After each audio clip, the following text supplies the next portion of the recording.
வணக்கம். செந்தணலின் பிரதான செய்திகள். விரிவான செய்திகளுக்கு முன் தலைப்புச் செய்திகள்.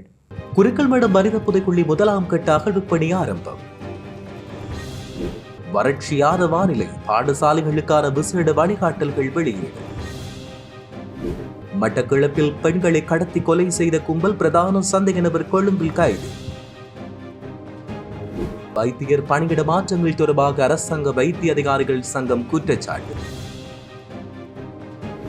எரிசக்தி சந்தையில் பெரும் நெருக்கடி, உலக சந்தையில் எண்ணெய் விலையில் இன்று பதிவான அதிரடி மாற்றம். அடுத்து வரும் நாட்களில் தடைப்படும் நீர் விநியோகம், பொதுமக்களுக்கு முக்கியமான அறிவுறுத்தல். மீண்டும் எகிறும் தங்கத்தின் விலை, இலங்கையில் பதிவாக திடீர் மாற்றம். எதிர்வரும் 1ஆம் தேதி முதல் அதிகரிக்கிறது மின்சார கட்டணம். இறக்குமதி செய்யப்பட்ட சொகுசு வாகனங்கள் வெளியான அறிக்கையால் உரிமையாளர்களுக்கு சிக்கல். பகல் வேளைகளில் மின்சாரத்தை பயன்படுத்துங்கள், மின் கட்டணத்தை குறைக்க ஆலோசனை. எரிபொருள் நெருக்கடி, நாளாந்தம் பழுதடையும் 50,000 கிலோ மரக்கறிகள். பதுமை கண்டி வீதியில் வாகன விபத்து, கடற்படை அதிகாரி பலி. ட்ரம்பின் நிர்வாகத்துக்குள் உருவாகியுள்ள மோதல், ட்ரம்ப் வெளியிட்ட தகவல். கவுதி தாக்குதல்கள் இதுவரை இல்லாத அளவு உயர்ந்துள்ள கச்சா எண்ணெயின் விலை. தொடர்பென விரிவான செய்திகள். மட்டக்களப்பு குருக்கள்மடம் மனித புதைகுழியின் முதலாம் கட்ட அகழ்வு பணி இன்றைய தினம் ஆரம்பமாகியுள்ளது. 1990ஆம் ஆண்டு புனித ஹஜ் பெருநாள் முடித்த பின்னர் கல்வனை வழியாக காத்தான்குடிக்கு பயணம் செய்த முஸ்லிம்கள் ஆயுததாரிகளால் இடைமறிக்கப்பட்டு குருக்கள்மடத்தில் வைத்து படுகொலை செய்யப்பட்டு அந்த பகுதியில் புதைக்கப்பட்டனர். சமுத்திரமான வழக்கு விசாரணையை தொடர்ந்து களுவாஞ்சிக்குடி நீதவான் நீதிமன்ற நீதிவான் ஸ்ரீ பிரதீபன் முன்னிலையில் அகழ்வு பணி இன்று முன்னெடுக்கப்பட்டது. வறட்சியான வானிலைக்கு மத்தியில் பாடசாலை செயற்பாடுகளை முன்னெடுத்து செல்லும் விதம் குறித்து பரிந்துரைகளை கல்வி அமைச்சு வெளியிட்டுள்ளது. கல்வி அமைச்சின் செயலாளர் நாளுக்கு கல்விவின் கையொப்பத்துடன் அனைத்து மாகாண கல்வி பணிப்பாளர்களுக்கும் இந்த அறிவித்தல் விடுக்கப்பட்டுள்ளது. வெப்ப தசைப்பிடிப்பு, அதிக வியர்வை காரணமாக நீர்ச்சத்து குறைபாடு மற்றும் தாது உப்புக்கள் வெளியேறுவதால் ஏற்படும் தசைப்பிடிப்பு, கைகால் மற்றும் வயிற்றில் தசைவலி மற்றும் பிடிப்பு ஏற்படும் என்றும், அனைத்து செயற்பாட்டிலிருந்தும் விலகி குளிர்ந்த இடத்தில் ஓய்வெடுக்க வேண்டும் என்றும், போதுமான அளவு நீர் அருந்த வேண்டும் என்றும் தெரிவிக்கப்பட்டுள்ளது. இதேவேளை இவ்வாறான சந்தர்ப்பத்தில் தேவை ஏற்படின் 1990 அழைத்து சுவசரிய நோயாளர் காவு வண்டி சேவையின் உதவியை பெறவும் அல்லது அருகிலுள்ள வைத்தியசாலையின் நோயாளர் காவு வண்டியை பெற நடவடிக்கை எடுக்கவும் என்றும் தெரிவிக்கப்பட்டுள்ளது.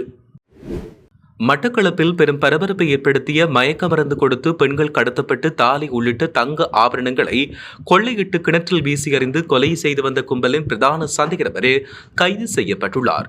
கொழும்பில் வைத்தே நேற்று அவர் கைது செய்யப்பட்டுள்ளதாக கிழக்கு மாகாண பெரும் குற்றத்தடுப்பு பிரிவு பொறுப்பதிகாரி தெய்வநாயகம் மேனன் தெரிவித்தார். கடந்த 20ஆம் தேதி கொக்கட்டிச்சோலை நெல்லிக்காட்டு வயல் பிரதேசத்தில் பாலடைந்த கிணற்றிலிருந்து பவுனத்தீவு கொத்தியாவலை பிரதேசத்தைச் சேர்ந்த 26 வயது இளம் தாயொருவர் உயிருடனும் ஏற்கனவே காணாமல் போனதாக கருதப்பட்ட மற்றொரு பெண் ஒருவர் சடலமாக கிணற்றில் இருந்தும் இளம் தாயின் 3 வயதும் 4 மாதம் கொண்ட சிறுமி வயல் பகுதியில் உயிருடனும் மீட்கப்பட்டனர். இந்த சம்பவம் தொடர்பில் கிழக்கு மாகாண பிரதி போலீஸ் மாதிபர் சட்டத்தரணி வர்ண ஜெயசுந்தரவின் வழிகாட்டலில் மாவட்ட சிரேஷ்ட போலீஸ் அத்தியட்சகர் லலித் லீலாரத்னவின் நேரடி கண்காணிப்பில் கிழக்கு மாகாண பெரும் குற்றத்தடுப்பு பிரிவு பொறுப்பதிகாரி தலைமையிலான போலீஸ் குழுவினர் அதிரடி விசாரணைகளை முன்னெடுத்துள்ளதாகவும் தெரிவிக்கப்பட்டுள்ளது. 2026ஆம் ஆண்டுக்கான மருத்துவ பணியிட மாற்றங்கள் அரசியல் நோக்கங்களுடன் மேற்கொள்ளப்பட்டுள்ளதாக அரசாங்க வைத்திய அதிகாரிகள் சங்கம் குற்றம் சுமத்தியுள்ளது. இது தொடர்பாக இன்று நடந்த ஊடக சந்திப்பின் போது வைத்தியர் ஹன்சமால் வீரசூரிய இதை தெரிவித்தார்.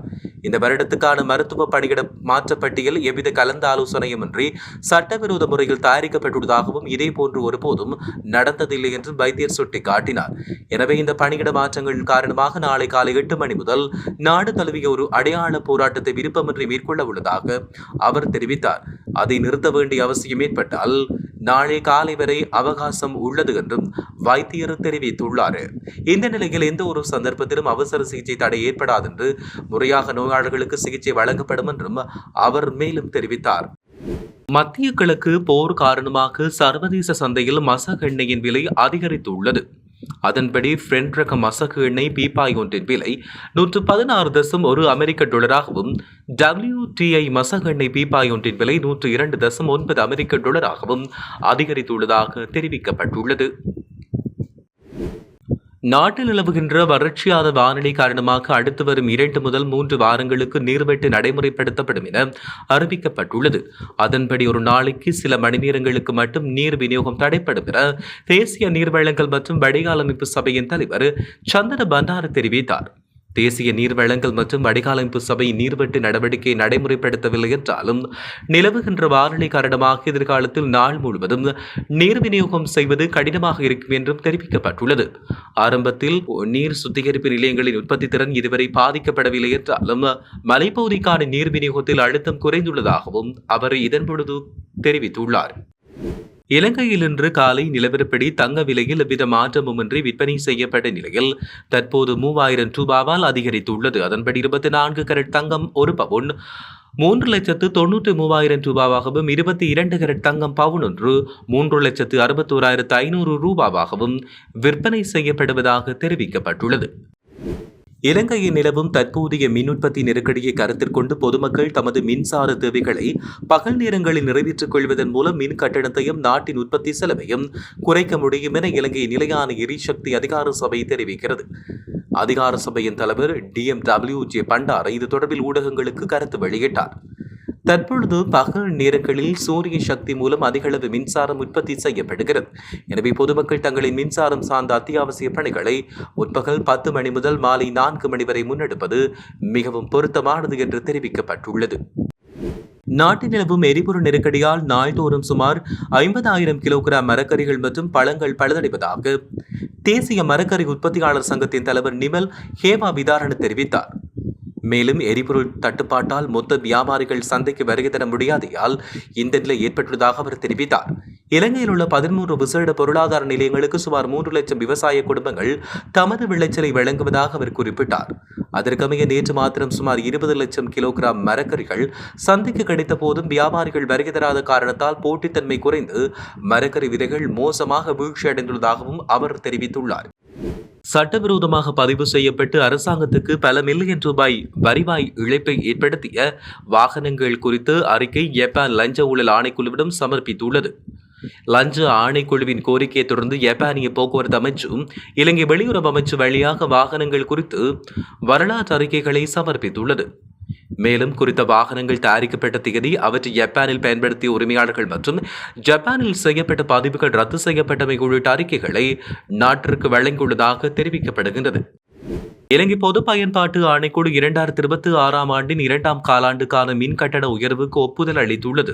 இதற்கமைய மின்சார கட்டண திருத்தம் ஏப்ரல் மாதம் 1ஆம் தேதி முதல் நடைமுறைக்கு வருகிறது.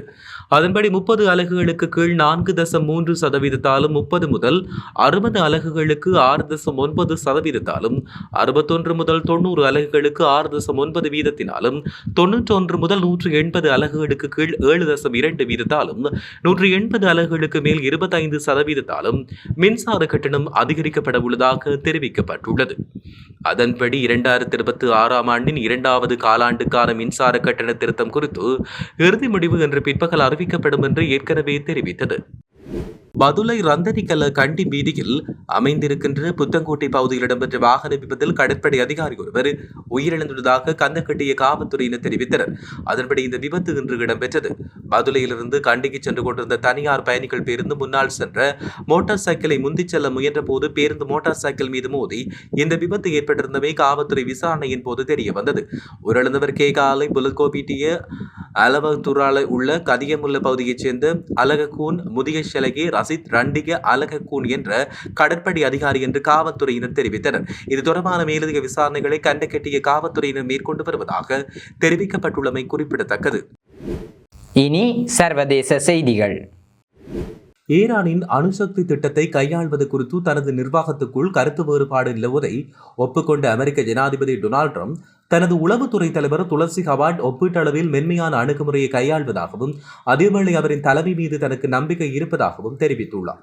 செய்தியாளர்களிடம் பேசிய டொனால்ட் ட்ரம்ப் ஈரானின் அணுசக்தி இலட்சியங்கள் குறித்த விவகாரத்தில் ஹபாட் தன்னை விட மென்மையானவர் என்று தெரிவித்தார். இந்த வேறுபாடு இருந்த போதிலும் தன்னுடைய தேசிய உளவுத்துறை இயக்குநருக்கு தான் இன்னும் ஆதரவளிப்பதாக டொனால்ட் ட்ரம்ப் தெளிவுபடுத்தினார். வாஷிங்டன் ராணுவ அழுத்தத்தையும் ராஜதந்திர அணுகுமுறையையும் சமநிலைப்படுத்த முயன்று வரும் வேளை ஈரானின் அணுசக்தி திறன்கள் குறித்த கருத்துக்கள் ஓரளவு கலவையாக நிலவி வரும் வேளை இந்த கருத்துக்கள் வெளியாகின. ஈரான் அணு ஆயுதங்களை உருவாக்க அனுமதிக்கப்படக்கூடாது என்ற தன்னுடைய கடுமையான நிலைப்பாட்டை அமெரிக்க ஜனாதிபதி டொனால்ட் ட்ரம்ப் மீண்டும் வலியுறுத்தினார். மேலும் தெஹ்ரான் அத்தகைய திறன்களை பெறுவதை அவர் கடுமையாக எதிர்ப்பதாகவும் அவர் தெரிவித்தார். கடந்த வார இறுதியில் ஜேமென் ஹவுதிகள் இஸ்ரேல் மீது தங்களின் முதல் தாக்குதலை தொடங்கியதை தொடர்ந்து மத்திய கிழக்கில் ஈரானுக்கு எதிரான அமெரிக்க இஸ்ரேல் போர் விரிவடைந்த நிலையில் திங்களன்று எண்ணெய் விலைகள் மேலும் ஏற்றம் கண்டுள்ளன. பிரெஞ்சு கச்சா எண்ணெய் உயர்வை நோக்கி சென்றுள்ளது. வெள்ளிக்கிழமை 4.2% உயர்ந்து பீப்பாய்க்கு $3.94 அதிகரித்து $116.51 இருந்தது. ஈரானுடன் நேரடி மற்றும் மறைமுக பேச்சுவார்த்தைகள் நடைபெற்று வருவதாக ட்ரம்ப் கூறி வந்த போதும் போரை பேச்சுவார்த்தை மூலம் முடிவுக்கு கொண்டு வரும் சாத்தியக்கூறை சந்தை ஏறக்குறைய நிராகரித்துவிட்டது. மேலும் இராணுவ மோதல்கள் கடுமையாக அதிகரிக்கக்கூடும் என்றும் தெரிவிக்கப்பட்டுள்ளது. இத்துடன் செய்திகள் நிறைவடைகின்றன. வணக்கம்.